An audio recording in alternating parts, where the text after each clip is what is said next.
Hi, my name is Markus. I'm a full-time trader and investor, and I'm here to guide your journey through the financial markets and help you empower your finances. So today we're going to do a market outlook and look at some charts, look at what you should expect, throughout the next couple of months towards the end of the year, and what you should do as an investor right now. So let's dive into it. All right, looking at the screen here, I think you've all probably seen that, those big announcements like the United States market has lost 4 trillion in the last 30 days, which sounds absolutely terrifying. But this is, where you need to look at the bigger picture, understand what's happening so that you are guided correctly in what you should do in the current market environment. So even though that, is factually true, it is overstating, the amount of, not overstating, but it's perceived to be huge, although when we look at the charts later on, you will see that the drop is not, the overall side of things not as significant, albeit we do have some uncertainty right now. If we look at the latest Fed projection, we do see the GDP forecast for 2025 being lowered to 1.7%, down from 2.1%, as well as the unemployment estimate to be raised to 4.4%, down from, up from 4.3% previously.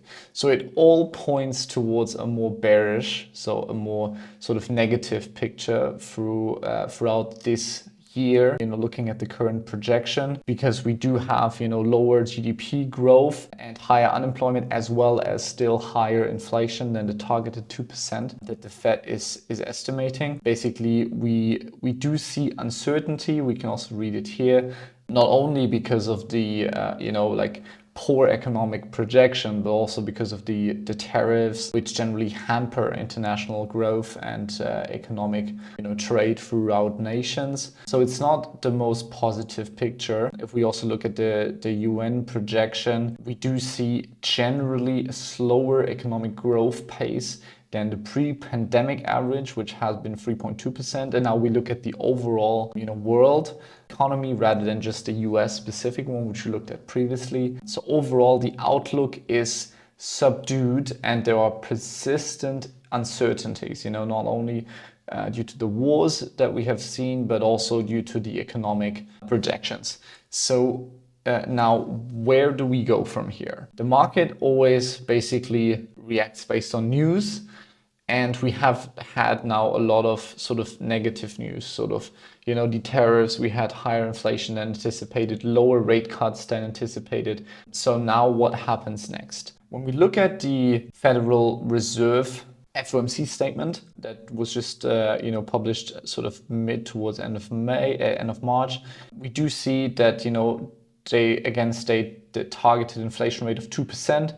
We're just higher right now. We're still at around 2.9% right now in the US. And they've decided to maintain the federal funds rate, which is the interest rate, at 4.25% to 4.5%. So there has not been a rate cut this time.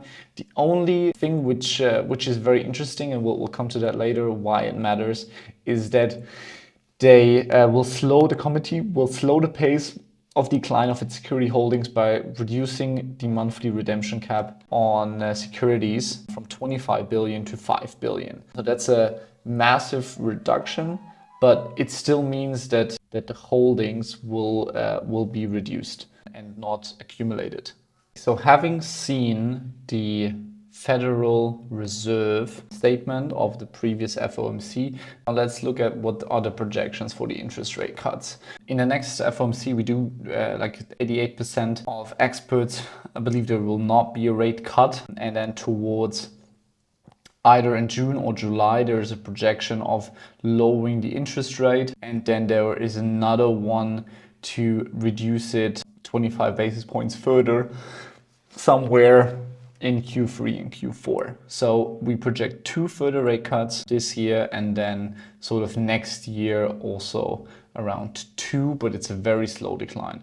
Looking at where we are right now, we're still in high interest rate territory, looking at, the past 10 years, and combining that with, the reduction of the monthly redemption rate on treasury securities, which still is quantitative tightening. So we're not in the QE period right now. We're still in quantitative tightening. So it's not good for the markets. So we're basically in sort of a stalemate right now, where there is reason to believe that the markets will need some form of liquidity towards the later half of the year, looking at the lower growth estimates, looking at the higher unemployment, right? There's definitely sort of recession risks growing, although we still see a positive GDP growth. Again, a recession would be 2 consecutive quarters of negative growth. That means we're in a recession, technically speaking. So we're still ahead of that, looking at the 1.7% growth rate that we're estimating for the US.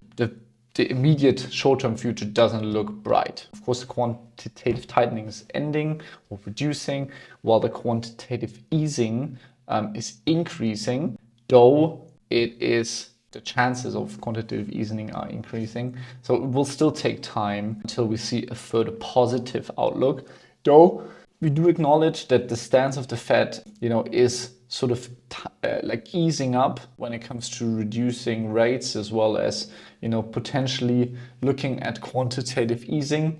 In order for the shift really to happen, something has to happen in the markets where the Fed feels like they have to step in. Because generally quantitative easing only happens if the interest rates are close to zero, so not where we are right now.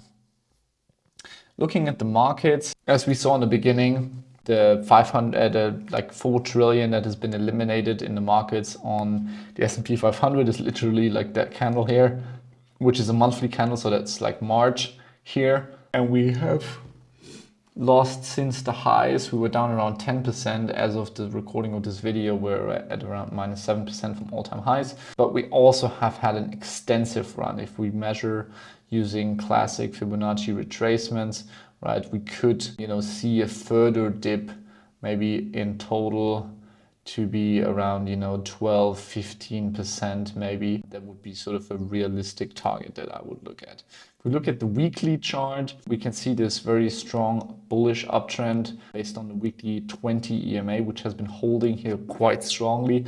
We could see this little sort of double top formation here, top 1, top 2, which generally is followed by a lower low, which we can see basically high, low.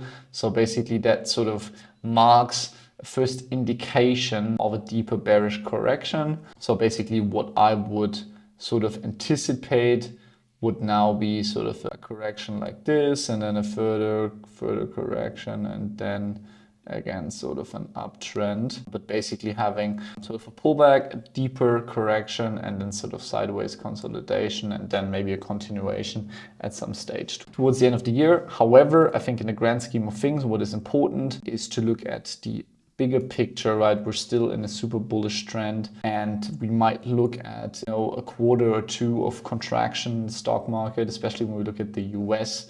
Though this is just, should be seen for investors as a discount to purchase more, in my opinion, right? If we look at the daily chart looks, a bit more bearish, right? If we can see here, the trend has been broken to the downside, and now I would expect at least, another bearish run towards the lows here, if not a bit further down here, and then maybe see some consolidation. But generally, as always, if there's blood on the streets, you should act upon it and see it as a discount in the market. So that's what's been happening on the US front.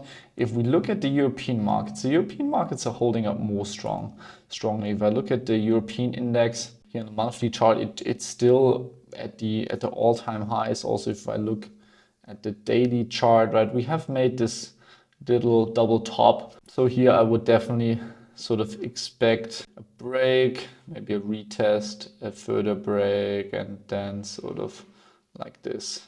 This is what I would expect right here. Also a deeper kind of retracement, maybe even down to, the previous highs that we had back in 2024, and then sort of a continued uptrend from there, right? Look at the bigger picture.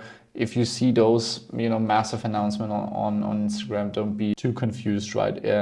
Look at the bigger picture, be a smart investor. Don't act based on fear or greed, but act based on the information that you have and under the general assumption that you should be greedy when others are fearful and fearful when others are greedy. So whenever we have a deeper correction in the market, especially in markets that you fundamentally believe in long term, I can only encourage you to really buy when there's blood on the streets. And whenever, we're 5, 10, 15% away from the highs, take that as a fantastic opportunity to dollar cost average, to DCA into the market and just get a better entry price for your investments. So that's what we see on the market front here. Let's look quickly at on the equity side. Let's look quickly on the commodities. Generally, right, soar in sort of periods of certainty. Especially gold has been on an absolute tear right here, right? We're at $3,000 per ounce, right, which is around 31 grams. So that's absolutely massive. Right now, I would not be looking at any longs from here, right, or at any sort of DCA right now. I think that's just too much greed, in my opinion. I would, like, if you want to further diversify into gold, I would use, in TradingView here, by the way, which is the best platform to chart out any charts, any equities, commodities, crypto, whatever you are interested in. You can always use tools like Fibonacci retracement. And I would expect, of course, gold maybe to continue its run, but at some stage it will break and then sort of go into sort of more downward spiral before ripping eventually. For gold, I would not look at any sort of long-term or like any sort of DCA right now because we are so high, and at some stage I would definitely expect a deeper pullback here. Let's look at crypto. Let's look at the total market cap first. If we look at the monthly chart, let's go into the log scale so that it's easier visible. So on the log scale, we can see here that we basically are still on the levels of the 2021 bull market. We have had a very clear rejection here of the highs and sort of a retest, you could almost call it, right, of the previous highs. Generally, what I would expect here would be deceleration and then some stage later this year, to have a final push within this bull market cycle. If I look at Bitcoin, especially on the weekly chart, I think the weekly chart really tells the story correctly. Bitcoin is the leading asset in cryptocurrency, and looking at the market development, you can clearly see that throughout this bull market, since we basically started October of 2023, generally made higher highs, higher lows, higher highs, higher lows. So there's no indication right now of sort of a complete trend change. Also, we haven't even sort of broken, like not even retested the previous all-time highs, which we made in March of 2024, so almost a year ago. So even though, on the lower time frames, candles like the one we had beginning of March, they look scary, though on the overall picture, we can clearly see that we're in a bullish trend. So basically what I would expect here would be sort of double bottom, maybe some further movement, and then eventually sort of a rip higher into uncharted territory. And maybe sort of for the bull market, I would target this year maybe between 120 to 140K. I think the real move should happen on the altcoins at some stage. But yeah, this is what I'm expecting for Bitcoin. Again, it leads the bull market, and if the trend is reversing, so I would clearly look for sort of a break of the 75K level, then I would be seriously concerned that we might, have the end of the rally, and then maybe look for, bearish price action, maybe until around, 30, 40K, if this would be really sort of a trend change. And if we get a sustained break beneath sort of 75-ish, then I would be very concerned. For the moment, we still make higher highs and higher lows. I would definitely want to touch on the others market. While we do see Bitcoin having an all-time high already in this cycle, and at the moment still being a lot higher than the 2021 high, right? We're currently at around 88. And the others, which is all crypto market cap except for the top 10, we can see like that market segment hasn't even made an all-time high compared to the 2021 cycle, and now has had a huge drawdown, over 50% within the span, of around 3 months, which is absolutely massive right now, and now sitting in a market cap of 240 billion. That was definitely unexpected, also caught me off guard, the volatility of that sort of drawdown. And now sort of it seems to calm down, some also finding, some ground, though we have to say it definitely will require some time and serious, liquidity to sort of ultimately breach through those highs. So I would definitely see some further consolidation and then maybe a slow sort of uptrend towards level, and then eventually sort of ripping higher. And once those highs are cleared, I would definitely expect, a move of, another maybe 50 to 100% from the previous all-time highs, right? So definitely targeting, maybe 700 to 1 trillion, 700 billion to 1 trillion for the others market. But that's where we stand right now. So we are in a very fearful period of the market. Generally, what I said in the beginning still holds true, right? You should be greedy when others are fearful, but fearful when others are greedy. Right now, looking at the different markets, right? Commodities, definitely in a very greedy state of the market. So either take some profits on your investments, or wait until we have a deeper correction, until you DCA into again. On the equity side, there is some fear, but we're still very close to all-time highs, especially if we look at the European markets. The US markets have had deeper correction. There I would slowly start to DCA into, or to DCA in those assets that you believe in. Generally, I can only recommend those ETFs on the S&P 500, for example, on the Nasdaq 100, if you want to be more exposed to the tech sector. But that would be definitely my recommendation, right? Buy when there's blood on the streets. So right now there is already a little bit of blood on the streets.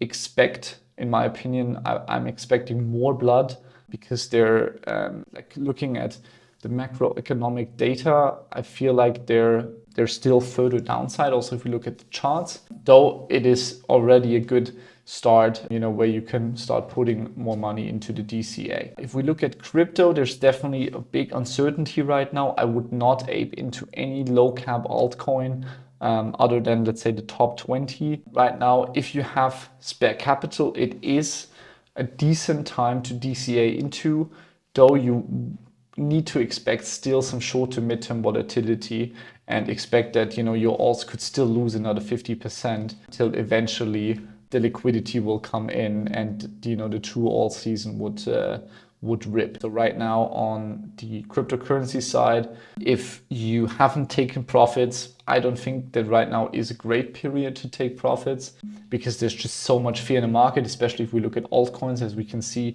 50% drawdown. On the cryptocurrency side, I would look to protect my assets, consolidate into what you believe in, and slowly DCA into it. Don't make any massive injections of liquidity right now, because there's still further downside to be expected, in my opinion. At least some short to midterm chop. No signs right now that point towards high sort of boost of liquidity in the short term, or that macroeconomic sort of data point that shifts it all around. That will definitely not happen in the short term. So be patient. It's important on the crypto side. Consolidate into major cap assets.